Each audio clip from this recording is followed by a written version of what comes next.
Felipe, eu quero te agradecer muito, viu, por essa oportunidade, esse tempo aqui que você está dedicando para o meu canal, viu? Semana Imagina, passada, coincidentemente, eu gravei com o Rafael, agora estou tendo a honra aí de gravar com você, então muito obrigado, viu? Para mim é uma honra aí ter esse papo. imagina, obrigado você, é um prazer falar aqui contigo no teu canal. Obrigado. Felipe, eu queria que você começasse falando um pouco lá do seu início musical, né? Como que foi sua apresentação, assim, com os primeiros instrumentos, né? Quem te mostrou os primeiros instrumentos musicais, os primeiros álbuns de rock, né? Como que foi isso aí na sua vida?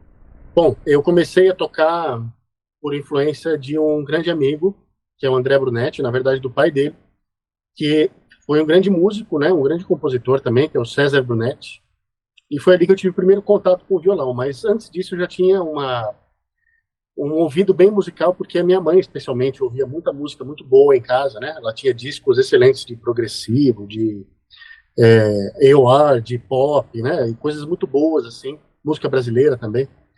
Então, e ela tocou piano, então ela sempre me alertou para prestar atenção nos instrumentos, falou, isso aqui é um sax, isso aqui é uma guitarra, isso aqui é um baixo e tal. E aí eu já tinha então essa coisa musical bem presente. Eu quis tocar bateria antes de ser qualquer outra coisa, né? Mas eu morava em apartamento e ficou inviável, tá? Não tinha grana para ter uma bateria e tudo. E acabou que eu um belo dia ganhei um violão, então, e fui atrás de umas aulas que meu avô me pagou umas aulas. E do violão, rapidamente eu pulei para o baixo, quando uma apresentação da minha escola de primavera ia rolar, e aí os meus amigos formaram uma banda que não tinha baixista, e aí eu fui lá e comprei um baixo para tocar com eles, em questão de menos de 2 semanas. Depois de comprar o baixo, já estava lá tocando e cantando. Então, assim, foi uma sequência de acontecimentos que foi me trazendo cada vez mais perto da música, né, e as amizades foram ficando também cada vez mais relacionadas com o lance da música. E aí eu fui mergulhando cada vez mais de cabeça, né? E evoluindo rápido, tinha facilidade e tudo. Então, aí não larguei mais. O Angra foi a primeira banda assim que você considerou que a sua vida como músico profissional começou ali, ou você já tinha começado essa vida antes? A primeira banda profissional que eu tive mesmo foi o Karma. Apesar de ser uma banda do underground, ela já tinha uma estrutura profissional, uma cabeça profissional, disco lançado internacionalmente e tal. Então, apesar de não ter feito muitos shows com o Karma, era uma banda sim profissional. Depois disso eu toquei com o Paul Diano, né? O vocal do Iron Maiden, foi a primeira tour que eu fiz mesmo, assim. E, inclusive, a gente ia até fazer uma tour maior, mas aí o povo foi deportado nos Estados Unidos e não deu certo. E logo depois entrei no Angra, né? Então, o Angra, na verdade, foi a terceira banda profissional, mas foi a primeira que me deu a possibilidade de viver de música realmente. E como que foi esse convite para entrar no Angra, né? Como que você teve o primeiro contato ali com os caras? Bom, eu já conhecia eles lá do Souza Lima, onde eu tinha aulas, na época, com o Chimba, meu professor de baixo, já ensaiava lá também com o meu trio instrumental, que era o Metris, e a gente tinha muitos amigos em comum, né? O próprio pessoal do Karma, lá o Thiago, outra galera do Souza Lima que tocava jazz com o Kiko e também me conhecia, e outros amigos que a gente tinha em comum, e muita gente me indicou para eles, né? Porque eu não cheguei a mandar material para o Angra, para audição, nem nada. Eu estava lá no Karma, tipo, amarradão, e nem aí para a morte da Bezerra, né? E aí, um belo dia, o Kiko me ligou, perguntando se eu tinha interesse de ir lá fazer uma audição, e aí, daí que veio o convite. E o Angra ele teve alguns membros que já saíram, né? Passaram por lá. Como que continuou seu relacionamento com eles assim? Você tem alguma convivência com os ex-membros assim do Angra que já passaram lá? Ah, pouco. Na verdade, são pessoas que a gente trabalhou juntos.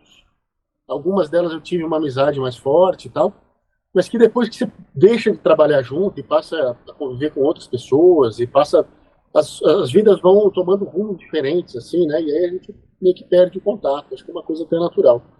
Mas uns eu tenho mais contato, outros menos. E você sente que essa questão de amizade, assim, alguma vez já te atrapalhou? Não só no Angra, assim, mas na música mesmo, né? Quando a amizade ali tem que tornar um pouco profissional ali dentro, né? Da banda, assim, que nada é uma empresa, né?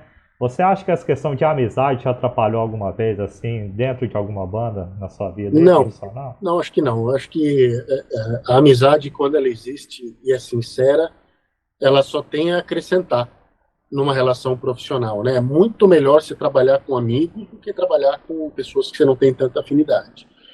E você precisa, claro, sempre ser profissional suficiente para saber separar, né, o seu lado profissional da amizade, mas quando as coisas se unem, é uma coisa muito legal.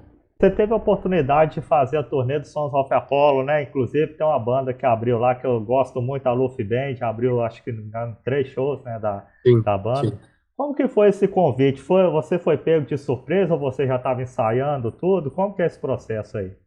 Cara, não, fui pego de surpresa, porque esses shows eram do Paulo Barão, né, que é o empresário do Angra, e ele já tinha tentado marcar essa turnê 2 vezes, e por causa da pandemia caiu, né, 2 vezes essas datas. E aí, quando foi da terceira vez, que eu soube que o Billy Sheehan não poderia vir, e o Paulo me ligou, falando que, basicamente, eu era o cara, e aí o Jeff entrou em contato comigo também, falando, eu só faço se for você, você é o cara. E aí eu falei, o que eu vou dizer, né? É óbvio que eu quero fazer, até porque são os meus heróis, né, cara? Especialmente o Mike Portnoy e o Derek Sherinian, porque eu sempre fui muito fã do Dream Theater, mas também o Jeff Scott Soto, porra, já da época do Malmsteen lá atrás, já era muito fã dele, de todos os trabalhos que ele fez depois, Talisman, Soto e etc. E o Bumblefoot, que é um dos maiores guitarristas do planeta, né? Um cara absurdo, tocou no Guns N' Roses, enfim. Eu tava me metendo no meio desses caras todos lendários e substituindo uma das minhas maiores influências, que é o Billy Sheehan. Então foi uma oportunidade, assim, de sonhos, né? De sonhos. Então eu agarrei com todas as forças e me dediquei para fazer o meu melhor.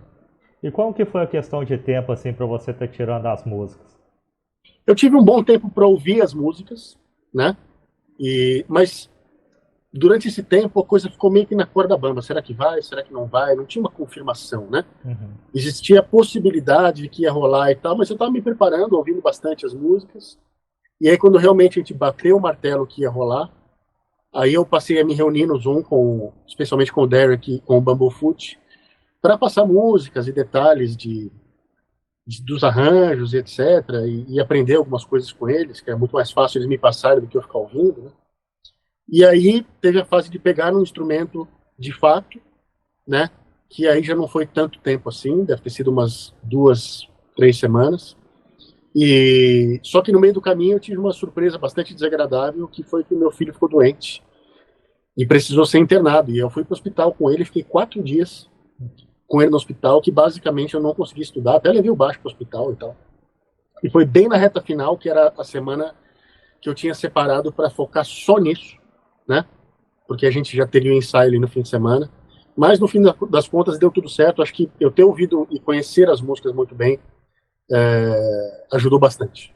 O outro projeto seu que você participou que eu gosto muito é o For Action, né? O Roger Franco também está aqui no canal, tive a oportunidade de estar Sim. conhecendo ele. Fala um pouco desse projeto aí, como que foi? Você já estava lá desde o início, ajudou a formar ou você foi convidado depois? Como que foi?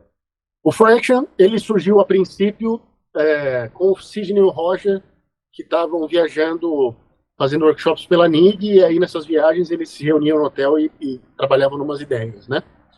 Mas na hora de montar a banda mesmo, aí o Sidney me chamou, e aí chamou o Pozan também, a quem eu conhecia só de vista até então. E então, assim, a gente já começou a banda juntos, né? E a proposta desde o início sempre foi ser uma banda onde os 4 instrumentos tivessem destaques iguais, assim, então solos, momentos dentro das músicas. E rolou uma sinergia muito legal entre nós, né? Uma química muito boa desde o primeiro ensaio, que foi uma coisa muito bacana. E aí, bom, o resto é história. A gente gravou já 2 DVDs, um em São Francisco, nos Estados Unidos, outro aqui no Mosh, em São Paulo. E a gente está se preparando e, na verdade, tentando achar tempo já para pensar o terceiro trabalho, que já tem, inclusive, músicas compostas. Então. Você citou a Pousão e o Roger, né? São músicos ali do meio cristão, né? Muito envolvidos. Você também tem uma proximidade boa com os caras do Rosa de Saron, né? Do meio católico. Como que Sim. é isso assim? Você tem muita proximidade com músico cristão? Como que é esse lado seu assim? Cara, eu trabalho com músicos de qualquer religião ou falta dela. Isso nunca vai ser uma barreira para mim, né? Apesar de eu não ter religião, mas eu acho que antes da religião vem as pessoas, né? E o que elas são, e quem elas são, e as atitudes, né? E como elas se comportam. o quão profissional elas são, que afinidade eu tenho com elas. Então, assim, a denominação ou a falta de denominação não faz a mínima diferença pra mim. Em 2021 você lançou seu primeiro álbum, né? Eu queria que você falasse um pouquinho dele, como que foi o processo para lançar esse álbum? Bom, Resonance é o meu primeiro disco solo, foi lançado em setembro de 2021, e é um trabalho que eu demorei muito para fazer, ele já vivia na minha cabeça muitos anos antes dele ser lançado, e aí finalmente, durante a pandemia, eu em casa, desesperado para tocar e não podendo sair para tocar, né? O jeito que eu achei de me manter conectado com a música foi aproveitar e escrever as músicas para o meu álbum solo. E aí eu recrutei o Dalton Santos, um grande guitarrista aqui do interior de São Paulo, e ele veio várias vezes aqui em casa me ajudar a colocar essas ideias no papel, escrever ideias comigo também. E, e aí foi saindo, assim, relativamente rápido, as músicas vieram nascendo, né? E, e aí eu fui trabalhando, trabalhando, não tinha pressa, não tinha pressão nenhuma para lançar. Então eu trabalhei com bastante calma, e aí a hora que eu achei que estava realmente no ponto, aí eu recrutei um time da Pesadíssima para gravar comigo, né? Que inclui Simon Phillips, o Guthrie Govan, o Brett Garcia, o André Nieri, o Kiko Loureiro, o Virgil Donati e vários outros. O Bruno é o batera principal, né? O Bruno Valverde é a batera principal do disco. O Dalton gravou a maior parte das guitarras. Mas assim, e vários outros músicos participaram também. Teve a participação do Dino Gelucci fazendo vocal numa música. Então, eu realizei um sonho, que era ter um disco solo. E não só isso, mas ter nesse disco alguns dos meus músicos favoritos. Eu tive a felicidade de poder contar com eles. E você tem muitos projetos assim paralelos ao Angra, né? Você vem sentindo algum desgaste assim? Porque a maioria das músicas são muito rápidas, né, e tal. Como que você faz para manter assim, para não ter um desgaste no corpo, falando fisicamente mesmo? Cara, não, desgaste físico por tocar eu não sinto nenhum. Pelo contrário, eu sinto que cada vez eu estou mais confortável tocando e sentindo menos desconforto para tocar música de qualquer velocidade. O que desgasta mesmo são as viagens, né?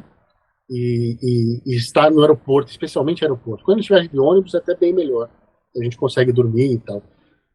Viajar de avião é uma dificuldade, porque você precisa estar várias horas antes no aeroporto, que nem agora a gente fez voos pelo Nordeste, os voos são sempre muito cedo. Até que dessa vez a gente não passou tão mal assim, até que foram voos razoáveis, mas essa parte desgasta muito. E outro desgaste é você não estar em casa, né?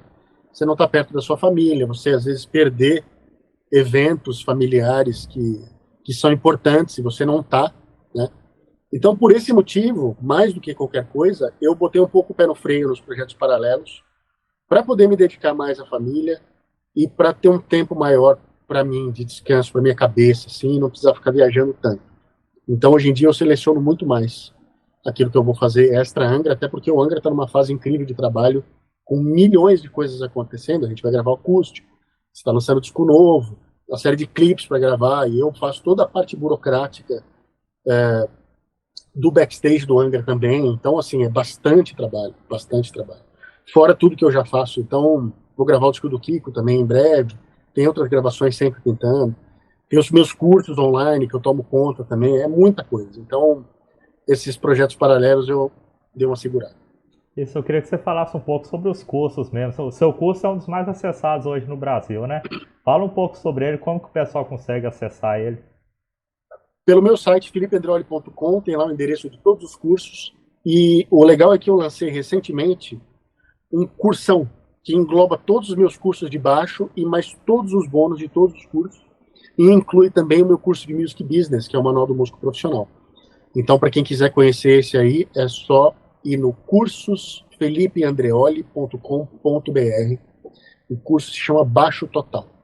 Então, foi uma maneira bem legal de atender desde o iniciante, aquele cara que nunca encostou no baixo, até o cara mais avançado que está explorando as técnicas mais avançadas, que está improvisando, criando linha, tirando música, né?